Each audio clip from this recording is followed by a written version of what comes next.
स्वागत है दोस्तों।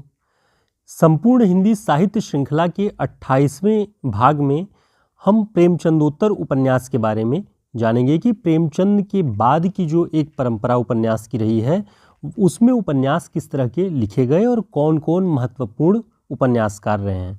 तो चैनल को सब्सक्राइब कर लीजिएगा और हमारे टेलीग्राम व्हाट्सएप ग्रुप को ज्वाइन कर लीजिए ताकि सूचनाएं समय पर मिलती रहें। शुरुआत करते हैं।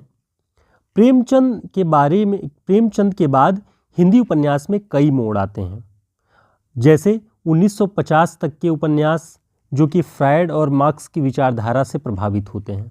उसके बाद जो दूसरा मोड़ आता है 1950 से 60 के उपन्यास जो प्रयोगवादी विचारधारा से प्रभावित होते हैं। और तीसरा इसके बाद जो 60 के बाद जो उपन्यास है वो समकालीन और आधुनिक विचारधारा से प्रभावित उपन्यासों की श्रेणी होती है। तो प्रेमचंद के बाद उपन्यासों में 3 प्रमुख मोड़ नगेंद्र जी ने बताया है। तो पहला जो मोड़ है वो है कि 1950 तक के प्रेमचंद की मृत्यु 1936 में हो जाती है और 1950 तक के उपन्यासों का क्या स्वरूप रहता है वो है फ्रायड और मार्क्सवाद की विचारधारा, जो मनोवैज्ञानिकता के उपन्यास, मनोवैज्ञानिकता को केंद्र में रख के लिखे गए उपन्यास होते हैं, उन्हें इसमें आपको पढ़ने का अवसर मिलेगा।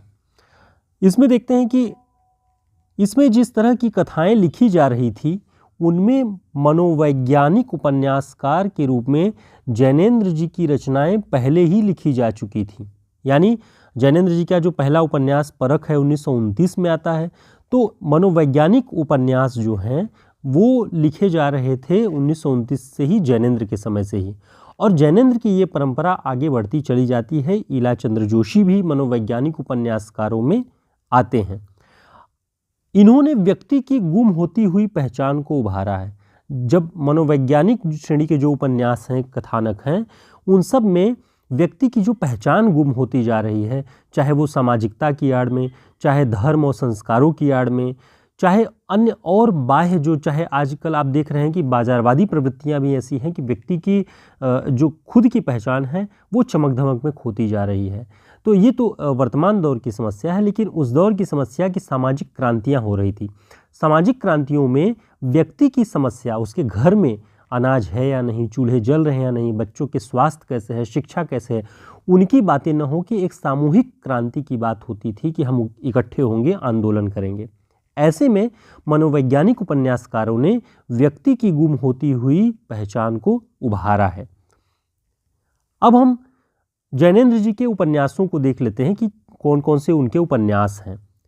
पहला उपन्यास उनका परख 1929 में है, सुनीता 1934 में, त्यागपत्र 1937 में। बहुत महत्वपूर्ण उपन्यास है, अलग अलग परीक्षाओं में लगाया गया है, मास्टर्स के सिलेबस में भी होता है अक्सर त्यागपत्र। कल्याणी 1939 में, सुखदा 1952, विवर्त, व्यतीत, जयवर्धन, ये सब जैनेंद्र के उपन्यासों के नाम हैं। मुक्तिबोध, अनंतर, अनाम स्वामी, दशार्क, ये सारे जैनेंद्र के उपन्यासों के नाम हैं। अब इसमें आप देखिए मुक्तिबोध नाम का एक उपन्यास लिखा है जैनेंद्र ने। तो कभी अगर आ जाए प्रश्न में कि मुक्तिबोध उपन्यास किसका है, तो ये जैनेंद्र का है। ऐसा ना समझ लीजिए कि मुक्तिबोध नाम का उपन्यास मुक्तिबोध का होगा, ये भ्रम न रहे दिमाग में। जैनेंद्र जी का उपन्यास है मुक्तिबोध। आगे हम ईलाचंद्र जोशी का जब उपन्यास देखेंगे तो वहाँ एक मुक्तिपथ है। ये मुक्तिबोध है जैनेंद्र का, मुक्तिपथ है ईलाचंद्र जोशी का। इसी मनोवैज्ञानिक उपन्यासकारों की श्रेणी में आते हैं अज्ञेय जी। ये व्यक्तिवादी, अस्तित्ववादी, मनोवैज्ञानिक, हर तरीके के उपन्यासकारों की श्रेणी में अज्ञेय जी का नाम लिया जाता है। एक महान कथाकार। इनका जो प्रसिद्ध उपन्यास है वो शेखर एक जीवनी। यह उपन्यास 2 भागों में है, इसे आप ध्यान रखिएगा।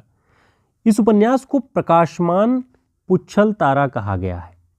अब परीक्षाओं में जब पूछा जाए कि कौन सा उपन्यास प्रकाशमान पुच्छल तारे के समान माना गया है, तो अज्ञेय जी का शेखर एक जीवनी। इसमें शेखर अपनी स्वतंत्रता की खोज में आंतरिक संघर्षों में मारा फिरता है। यानी अपनी स्वतंत्रता के, अपने जीवन की स्वतंत्रता की खोज में वो अपने भीतर आंतरिक संघर्षों से जूझता रहता है। इस उपन्यास में इस तरह की कथावस्तु से बनाया गया है।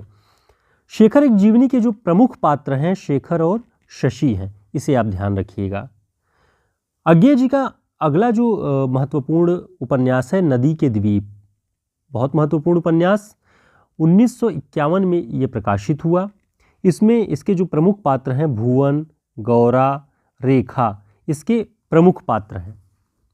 अज्ञेय जी का अगला जो उपन्यास है वो है अपने अपने अजनबी, 1961 ईस्वी में ये उपन्यास प्रकाशित हुआ। इसमें मुख्य समस्या स्वतंत्रता के वर्ण की है कि स्वतंत्रता को कैसे अपनाया जाए, कैसे तलाशा जाए, स्वतंत्रता के लिए कौन से कदम उठाए जाए। और स्वतंत्रता के वर्ण की जो ये समस्या है वो संत्रास, अकेलेपन, बेगानगी, मृत्युबोध, अजनबीपन से जाके मिल जाती है। यानी जब व्यक्ति अपनी स्वतंत्रता को नहीं प्राप्त कर सकता है, उसकी तलाश में भटकता रहता है, तो संत्रास, अकेलापन, बेगानगी, ये अजनबीपन, ये सारी चीज़ें उसे घेर लेती है। तो ये एक मनस्थिति है। इसलिए अज्ञेय जी ने मनोवैज्ञानिक ढंग से इन उपन्यासों में इन समस्याओं को दर्शाया है अपनी कथा वस्तु के माध्यम से। इन्हीं मनोवैज्ञानिक श्रेणी के उपन्यासकारों में ईलाचंद्र जोशी का नाम हम देख रहे थे, हमने जैनेन्द्र का नाम देखा, अज्ञेय को देखा, ईलाचंद्र जोशी की बात करते हैं, ये भी मनोवैज्ञानिक श्रेणी के उपन्यासकार हैं। ये ध्यान रखना है आपको। इनके उपन्यास हैं घृणामयी 1929, सन्यासी उपन्यास है इनका ईलाचंद्र जोशी का 1941, पर्दे की रानी 1941, प्रेत और छाया, निर्वासित, मुक्तिपथ। अब देखिए हमने ऊपर मुक्तिबोध उपन्यास की बात की जो कि जैनेन्द्र का था, और ये मुक्तिपथ उपन्यास है ईलाचंद्र जोशी का। जिप्सी, जहाज का पंछी, ऋतुचक्र, भूत का भविष्य, ये सारे उपन्यास ईलाचंद्र जोशी जी के हैं और ये सब मनोवैज्ञानिक श्रेणी के उपन्यासों में आते हैं। अब प्रेमचंद के बाद की ही परंपरा में ये मनोवैज्ञानिक श्रेणी के उपन्यास थे, और प्रेमचंद के बाद की ही परंपरा में आता है समाजवादी दर्शन का, जो प्रगतिवादी, समाजवादी, मार्क्सवादी ढंग का जो उपन्यास लिखा जा रहा था। वो प्रेमचंद की परंपरा को आगे बढ़ाने वाले हैं कौन? यशपाल का नाम आता है कि प्रेमचंदोत्तर समय में यशपाल के उपन्यासों का जिक्र प्रेमचंद की परंपरा को आगे बढ़ाने वालों में होता है। कई बार परीक्षाओं में पूछा जाता है कि प्रेमचंद की परंपरा को आगे बढ़ाने वाले उपन्यासकार कौन है, कथाकार कौन है, तो यशपाल जी का नाम आता है। किस रूप में? कि गोदान में आदर्शवाद से मुक्त होकर यथार्थ की ओर बढ़ने का जो निर्णय प्रेमचंद जी ने लिया, यशपाल जी ने उसे ही अपनी कथा वस्तु का रास्ता बनाया।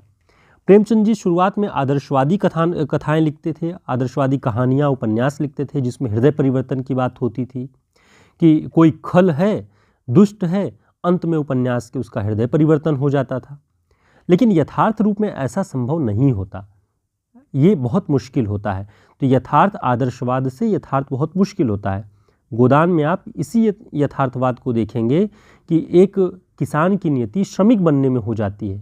एक किसान जो शान से जीवन जीता है, ज़मीन उसके पास होती है, वो सड़क पर काम करने वाला, सड़क बनाने वाला मजदूर हो जाता है। तो ये यथार्थ है, ये कटु सत्य है। और इसी तरह के कटु सत्य को जो गोदान में प्रेमचंद जी ने बताया, उसी परंपरा को आगे यशपाल जी ने निभाया है।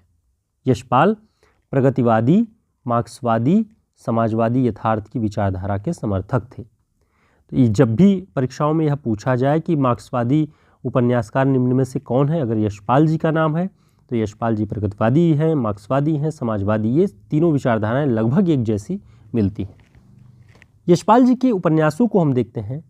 दादा कामरेड 1941, देशद्रोही 1943, दिव्या 1945, पार्टी कामरेड 1946, मनुष्य के रूप, अमिता, झूठा सच। झूठा सच यशपाल जी का बहुत महत्वपूर्ण उपन्यास है, बहुत प्रसिद्ध।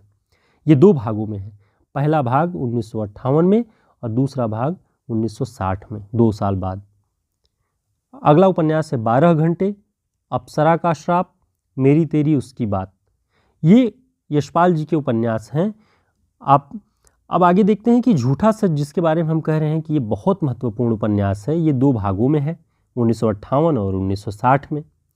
पहले भाग का नाम जो रखा गया है वतन और देश, और दूसरे भाग का नाम देश का भविष्य। तो इसे ध्यान रखिएगा कि झूठा सच 2 भागों में लिखा गया है। पहला जो है वतन और देश, दूसरा देश का भविष्य। नगेंद्र जी ने लिखा है कि तमाम कमियों के बावजूद ये जो झूठा सच उपन्यास है यशपाल का, इसे हिंदी का महाकाव्यात्मक उपन्यास माना जाना चाहिए और माना जाएगा। ये नगेंद्र जी की पुस्तक में लिखा हुआ है। तो आप इसे अपने मस्तिष्क में बनाए रहिए कि हिंदी का महाकाव्यात्मक उपन्यास किसे माना जा सकता है या किसे माना गया है। तो झूठा सच, गोदान तो महाकाव्य है ही, लेकिन इसे भी नगेंद्र जी ने कहा हुआ है। आगे अगले वीडियो में हम उपन्यास का जो अगला मोड़ होता है 1950-60 के बाद का उपन्यास, जो प्रयोगवादी विशेषताएं लिए हुए है, और उसके बाद साठोत्तरी सन 60 के बाद का उपन्यास जो विकास होता है आधुनिकतावादी विचारधारा के रूप में, हम इन दोनों के बारे में अगले वीडियो में पढ़ेंगे। आप लोगों को ढेर सारी शुभकामनाएं। फिर मिलते हैं एक नए वीडियो में। धन्यवाद।